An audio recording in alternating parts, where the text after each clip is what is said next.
आइए हम प्रार्थना करते हैं। परमेश्वर पिता, आपका धन्यवाद करते हैं कि आपने हमें यह समय दिया, हमें यह दिन दिखाया प्रभु।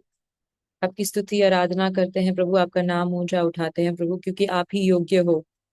आप ही हमारे लिए हमारा शरण स्थान हो, हमारा बल आप ही हो प्रभु। हम हमारी आंखें आपकी ओर उठाते हैं प्रभु, क्योंकि हमारी मदद, सहायता आप ही से आते हैं प्रभु। परमेश्वर, हम विश्वास करते हैं प्रभु कि आप परमेश्वर हो हमारे।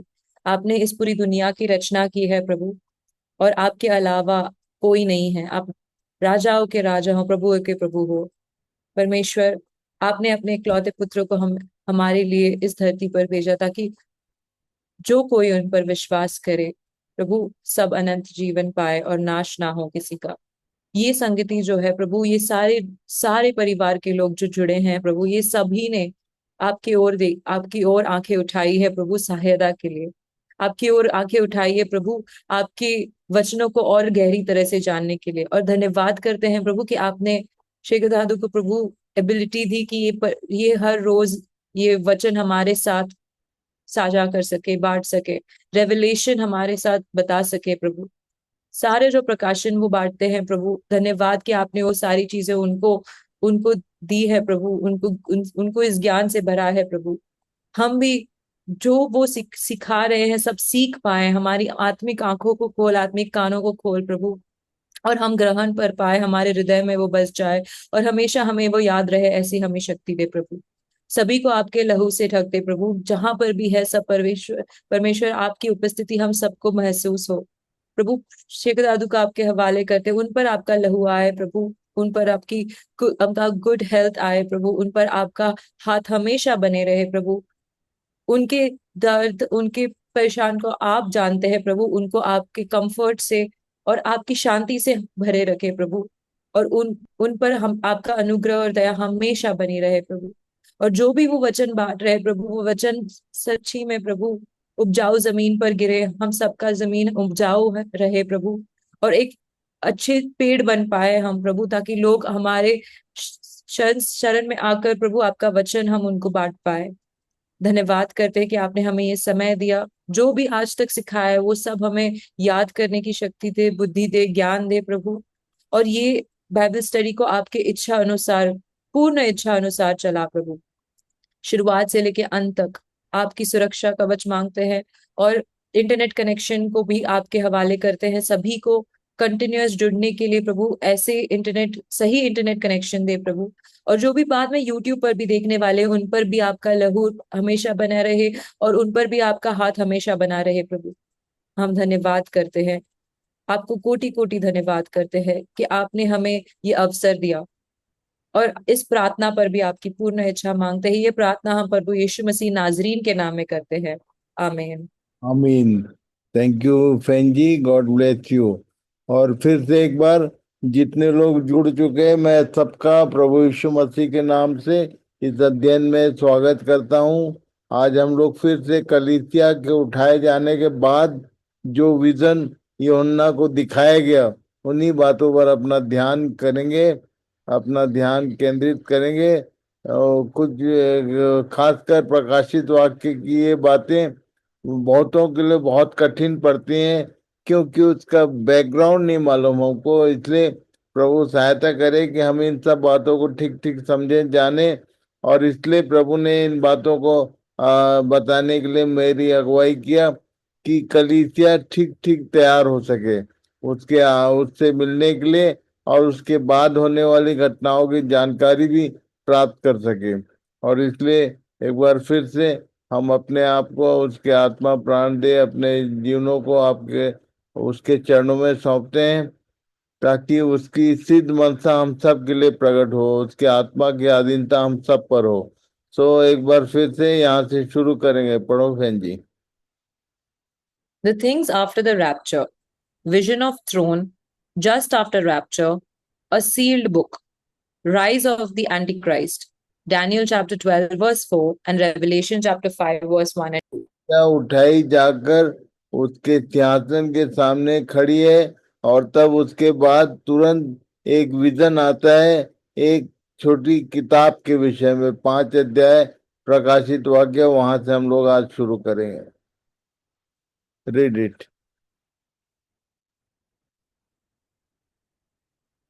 रेचल आज नहीं जुड़ पाई है मेरे ख्याल से। ठीक है। हाँ, वो अच्छा, रेचल नहीं जुड़ पाई है आज।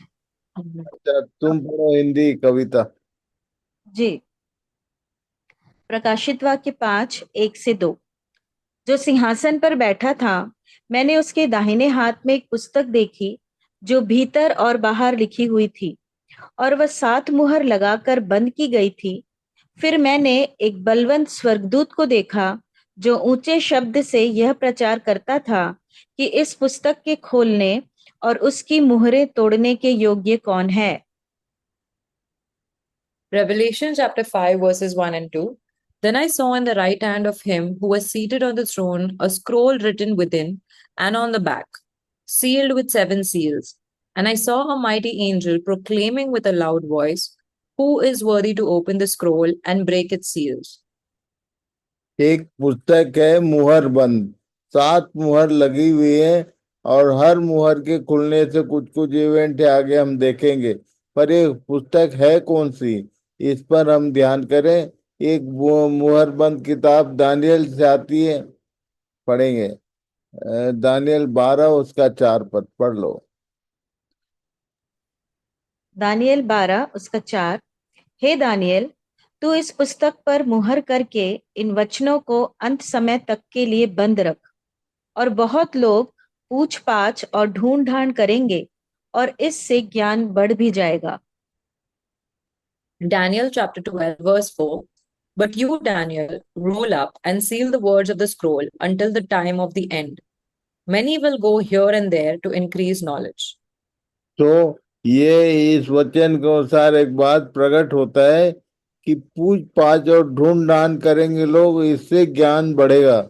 और इसलिए ये समय है हमारे लिए कि हम इन सब बातों को ठीक ठाक ढूंढ ढांड करके, और नहीं समझ में आ रहा है तो एक दूसरे से पूछें और समझने का प्रयास करें, क्योंकि ये सब बातें हमारे समझने के लिए ही लिखी गई हैं।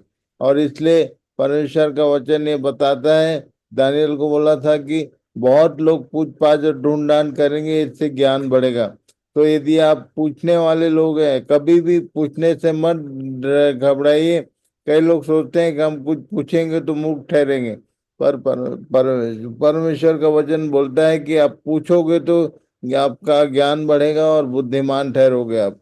इसलिए यदि कोई चीज नहीं समझ में आती हो तो जो आसपास कोई यदि कुछ समझने वाले लोग हैं, उनसे पूछना कोई बुरा नहीं है।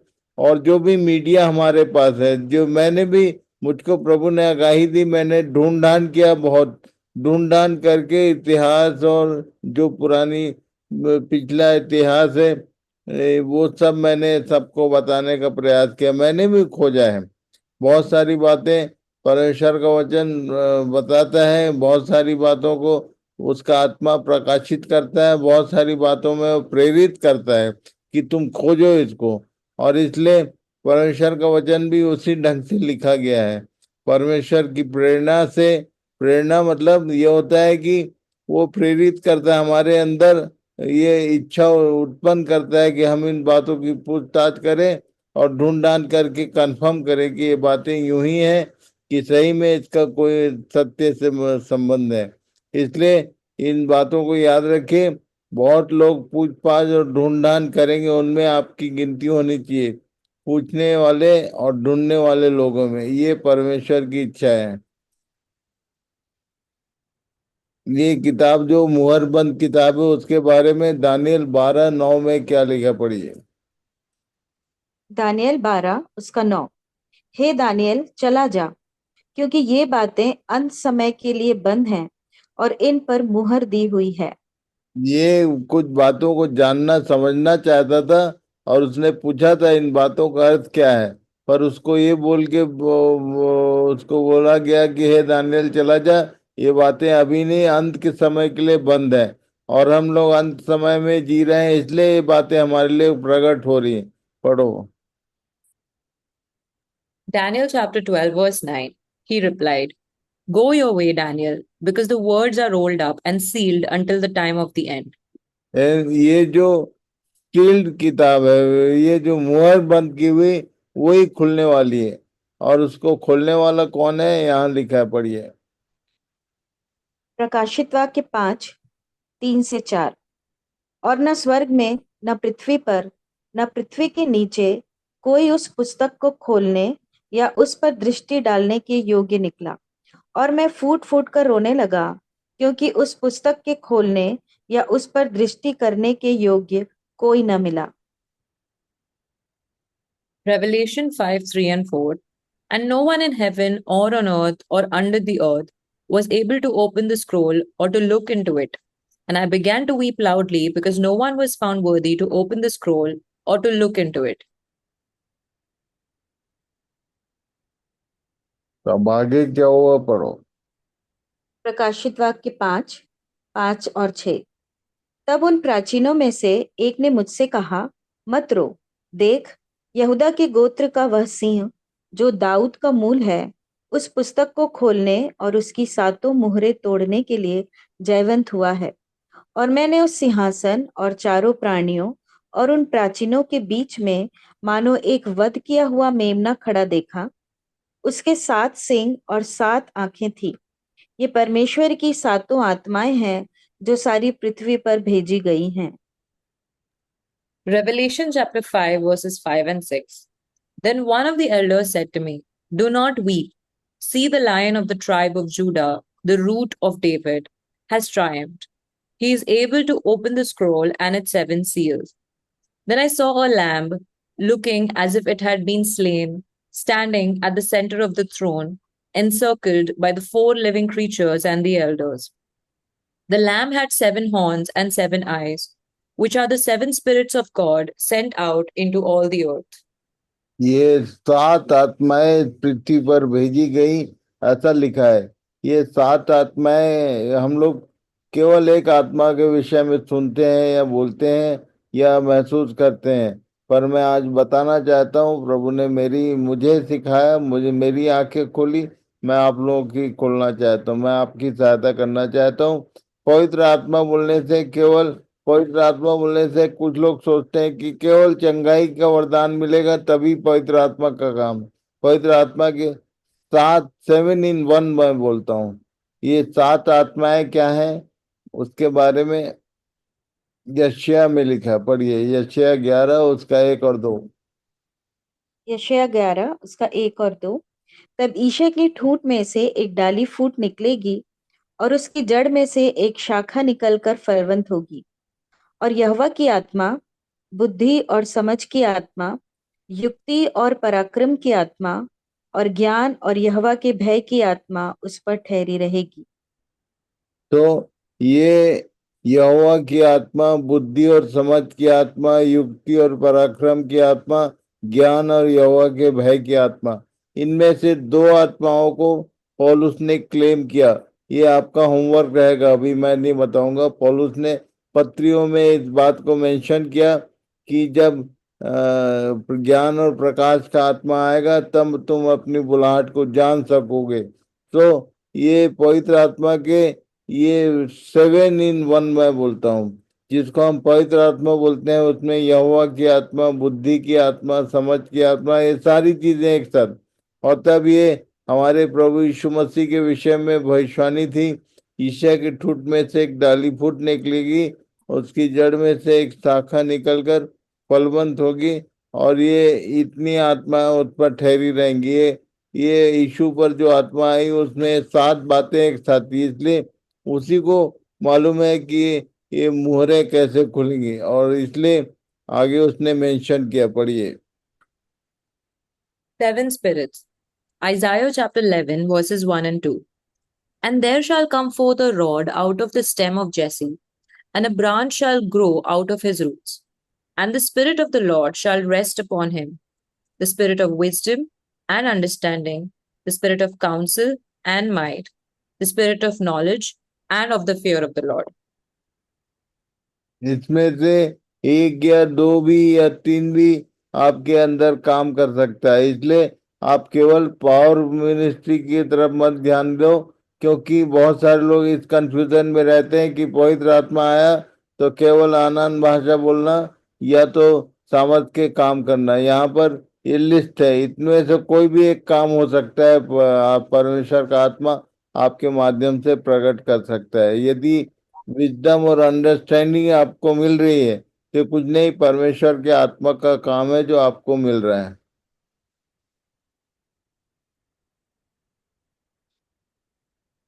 सात और आठ। प्रकाशित ये प्रकाशित वाक्य 5 उसका 7 और 8।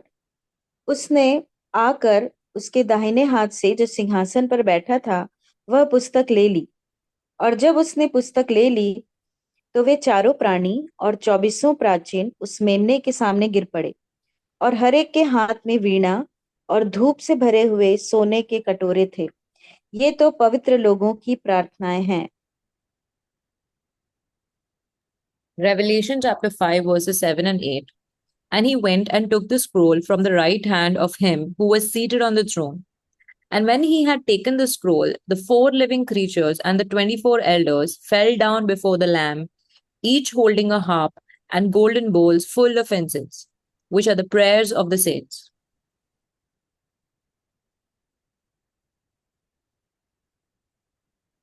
प्रकाशित वाक्य 5, 9 और 10। और वे यह नया गीत गाने लगे कि तू इस पुस्तक के लेने और उसकी मोहरें खोलने के योग्य है, क्योंकि तूने वध होकर अपने लोहू से हर एक कुल और भाषा और लोग और जाति में से परमेश्वर के लिए लोगों को मोल लिया है, और उन्हें हमारे परमेश्वर के लिए एक राज्य और याजक बनाया, और वे पृथ्वी पर राज्य करते हैं। Revelation chapter 5, verses 9 and 10. And they sang a new song, saying, Worthy are you to take the scroll and to open its seals, for you were slain, and by your blood you ransomed people for God from every tribe and language and people and nation. And you have made them a kingdom and priests to our God, and they shall reign on the earth.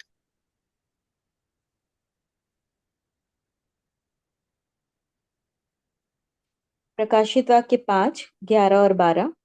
और जब मैंने देखा तो उस सिंहासन और उन प्राणियों और उन प्राचीनों के चारों ओर बहुत से स्वर्गदूतों का शब्द सुना, जिनकी गिनती लाखों और करोड़ों की थी, और वे ऊंचे शब्द से कहते थे कि वध किया हुआ मेमना ही सामर्थ और धन और ज्ञान और शक्ति और आदर और महिमा और धन्यवाद के योग्य है। Revelation chapter 5, 11 to 12. Then I looked, and I heard around the throne and the living creatures and the elders the voice of many angels, numbering myriads and thousands of thousands, saying with a loud voice, Worthy is the Lamb who was slain, to receive power and wealth and wisdom and might and honor and glory and blessing. प्रकाशित वाक्य 5, 13 और 14। फिर मैंने स्वर्ग में और पृथ्वी पर और पृथ्वी के नीचे और समुद्र की सब सृजी हुई वस्तुओं को और सब कुछ को जो उनमें है यह कहते सुना कि जो सिंहासन पर बैठा है उसका और मेमने का धन्यवाद और आदर और महिमा और राज्य युगानुयुग रहे। और चारों प्राणियों ने आमीन कहा, और प्राचीनों ने गिरकर दंडवत किया। Revelation chapter 5, verses 13 and 14. And I heard every creature in heaven and on earth and under the earth and in the sea and all that is in them saying, To him who sits on the throne and to the Lamb be blessing and honor and glory and might forever and ever. And the four living creatures said, Amen. And the elders fell down and worshipped.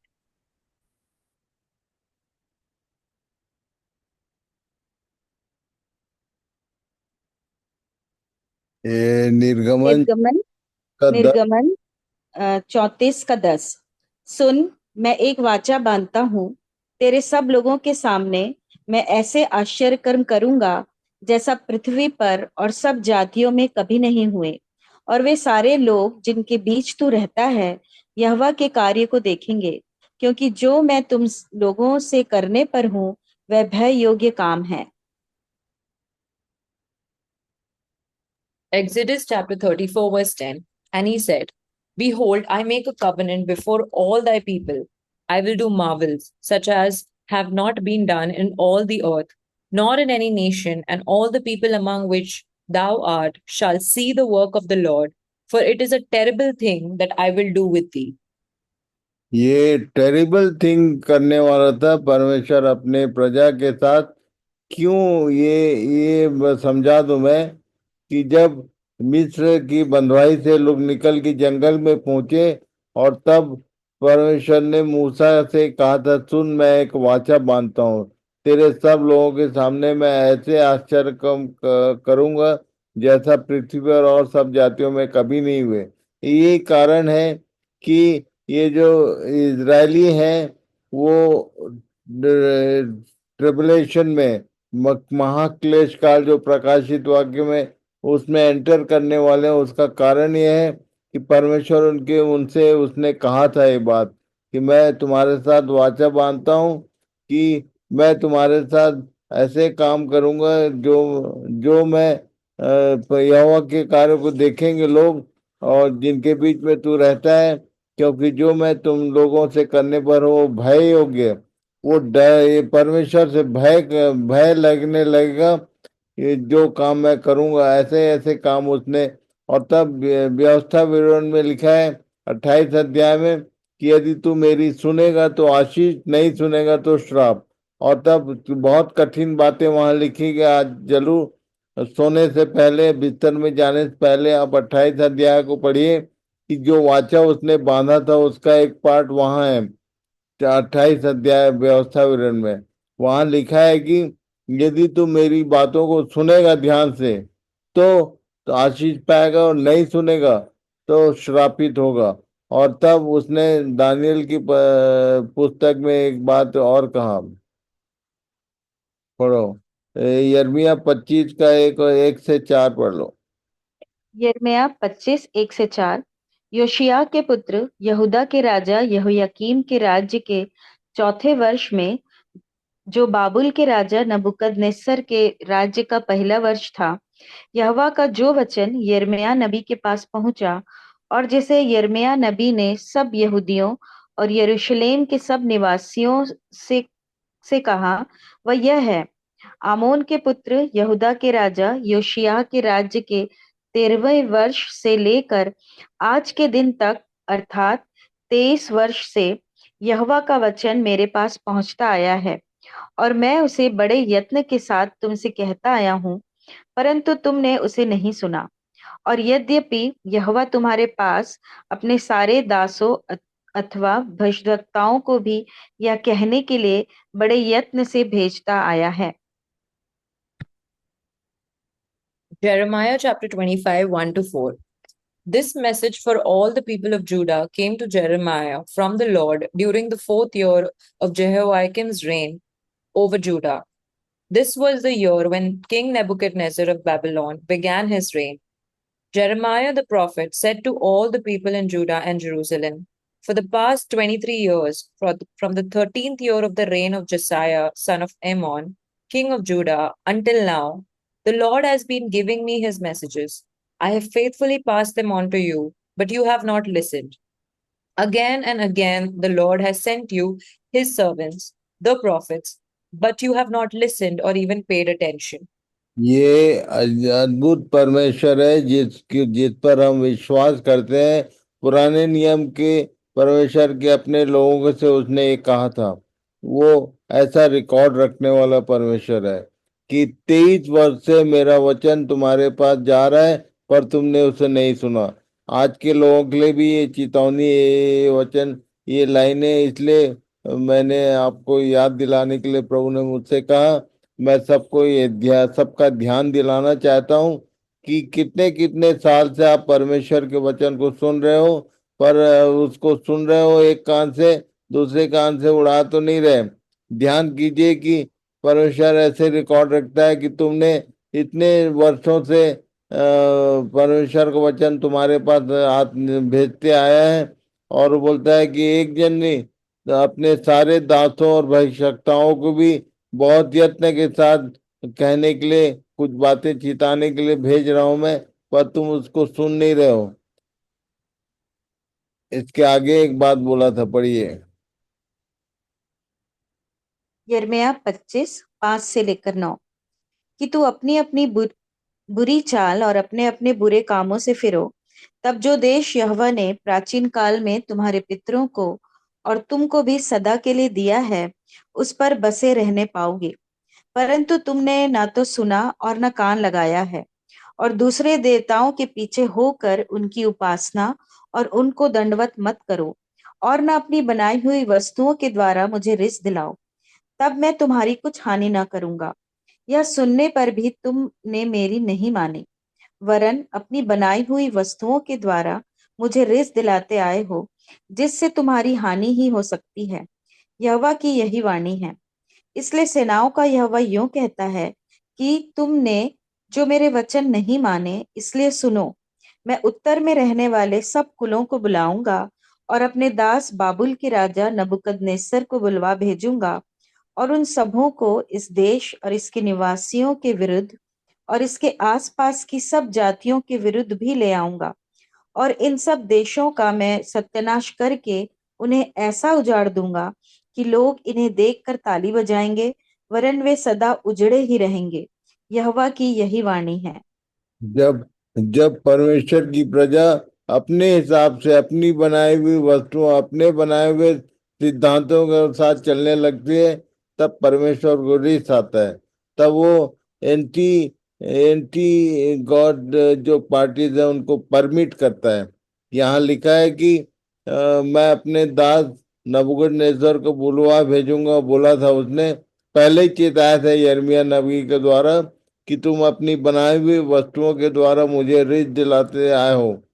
आज अपने अपने जीवन में ध्यान कीजिए, सब हम सब लोग एक यीशु मसीह के मानने वाले हैं, एक परमेश्वर के जानने वाले हैं, पर हमारी रीति विधियां सब अलग अलग है। हमने सबने इवन अपने प्रार्थना करने का नियम सबका अलग अलग है, परमेश्वर के वचन के पढ़ने का नियम अलग है, हमारे आराधना की तरीके तौर तरीके सब अलग। सबने अपने अपने हिसाब से सब चीज डेवलप कर लिया है। इन बातों के कारण परमेश्वर को रिस आता है। ध्यान से खोजो कि प्रार्थना का नियम बाइबल में क्या है, आराधना का नियम बाइबल में क्या है, कैसा करना चाहिए। प्रभु सहायता करे कि इन सब बातों को ध्यान कीजिए कि कहीं हमने अपने हिसाब से कोई नियम बना तो नहीं लिया। अपनी बनाई हुई वस्तुओं के द्वारा परमेश्वर की प्रजा परमेश्वर को नाराज करती है। इसलिए वो आगे इसका जो रिजल्ट था वो दानियल 1 अध्याय में हुआ। पर यहाँ पढ़ लो एक बार बहन जी। Jeremiah chapter 25, verse 5. Each time the message was this: turn from the evil road you are traveling and from the evil things you are doing. Only then will I let you live in this land that the Lord gave to you and your ancestors forever. Do not provoke my anger by worshipping idols you made with your own hands. Then I will not harm you. But you would not listen to me, says the Lord. You made me furious by worshipping idols you made with your own hands, bringing on yourselves all the disasters you now suffer. And now the Lord of heaven's armies says, because you have not listened to me, I will gather together all the armies of the north under King Nebuchadnezzar of Babylon, whom I have appointed as my deputy. I will bring them all against this land and its people and against the surrounding nations. I will completely destroy you and make you an object of horror and contempt and a ruin forever.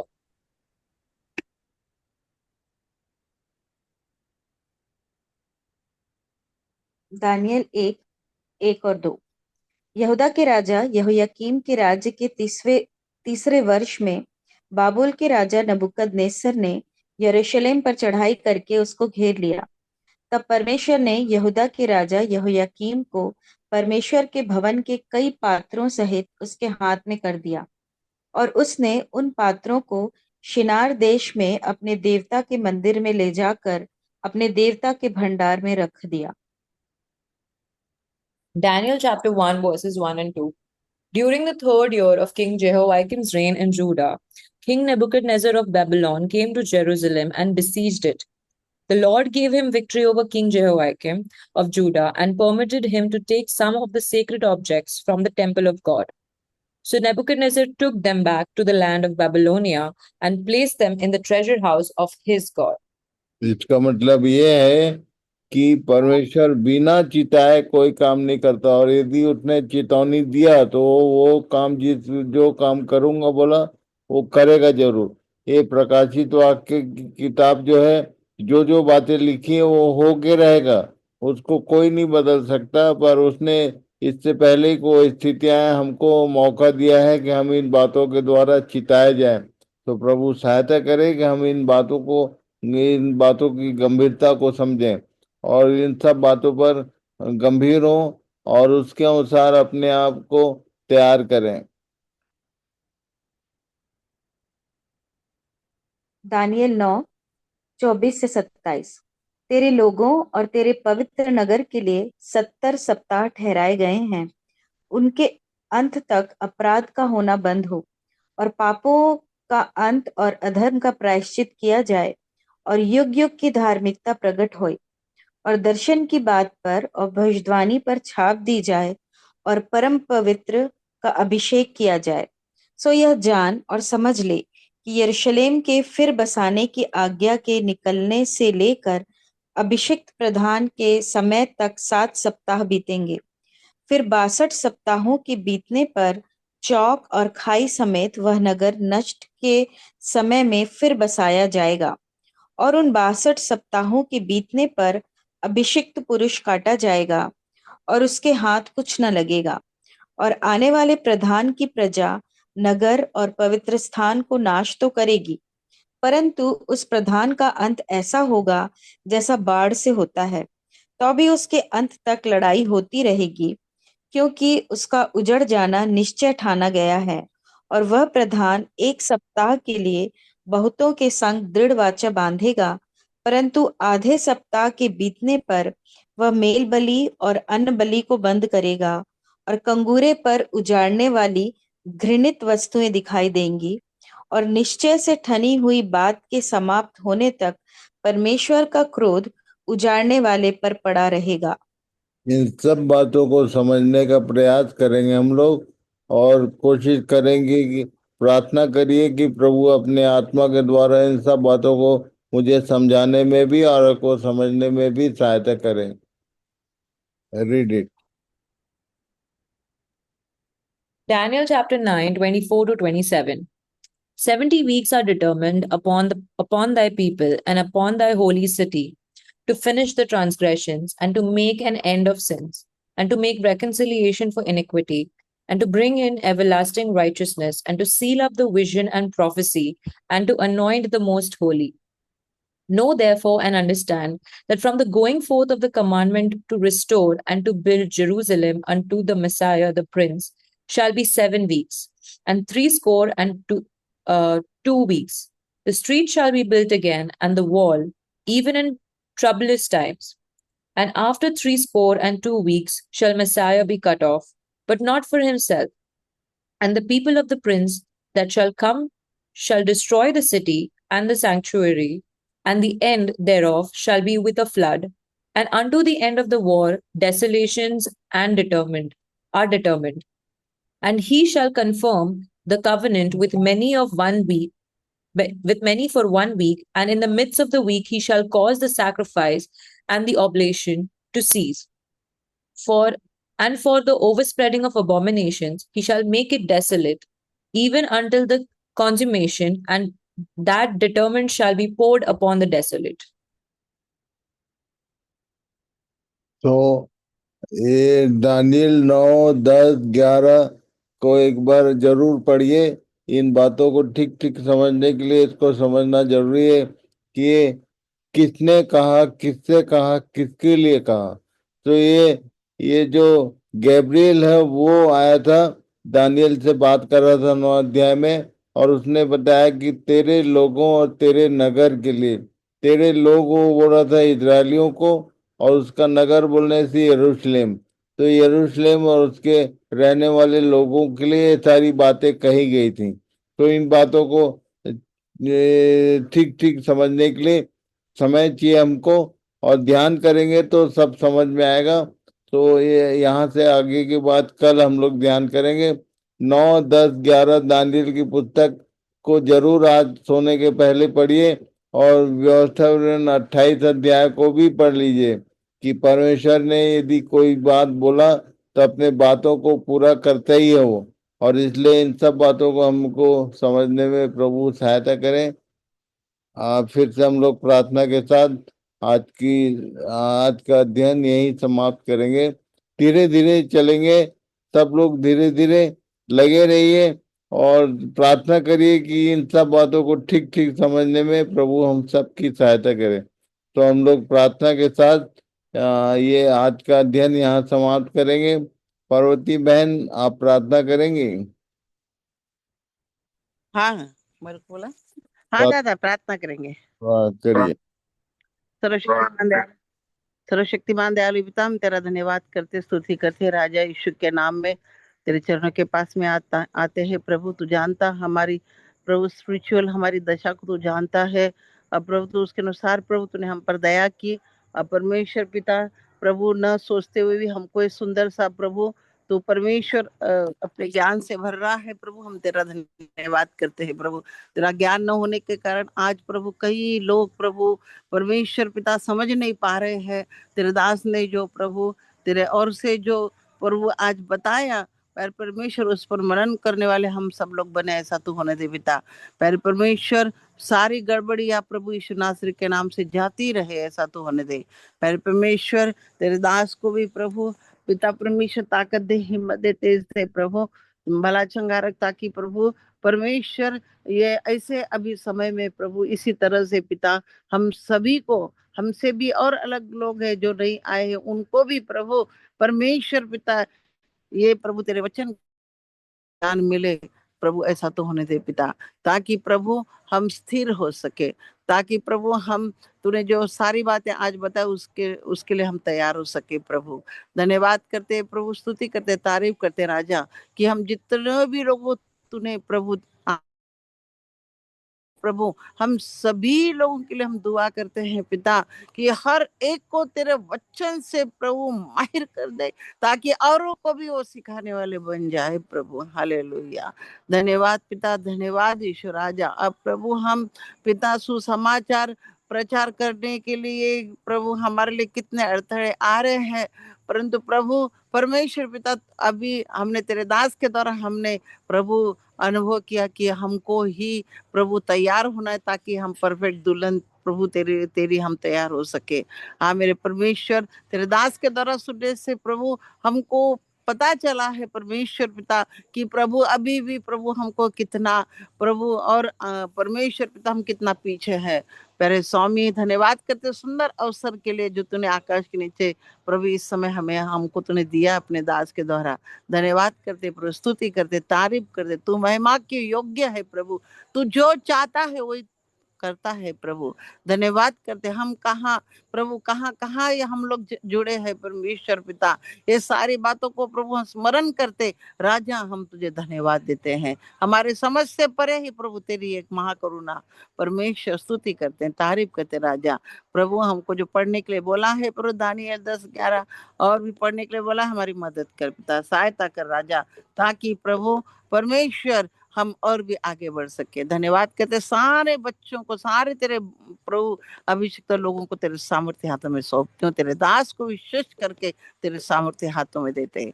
सारी आदर और महिमा तुझे देते हैं। यीशु प्रभु सुने से ग्रहण कर, पूरा कर। आमेन। आमीन। Thank you amen. एंड प्रभु सबको आशीष दे। God bless you all. कल फिर से समय पर इकट्ठे होइए और जो कुछ मैंने पढ़ने बोला उसको जरूर पढ़ के आइए। तो God bless you all. Shalom. Shalom दादा, शालोम दादा। हेलो। चलो। Shalom.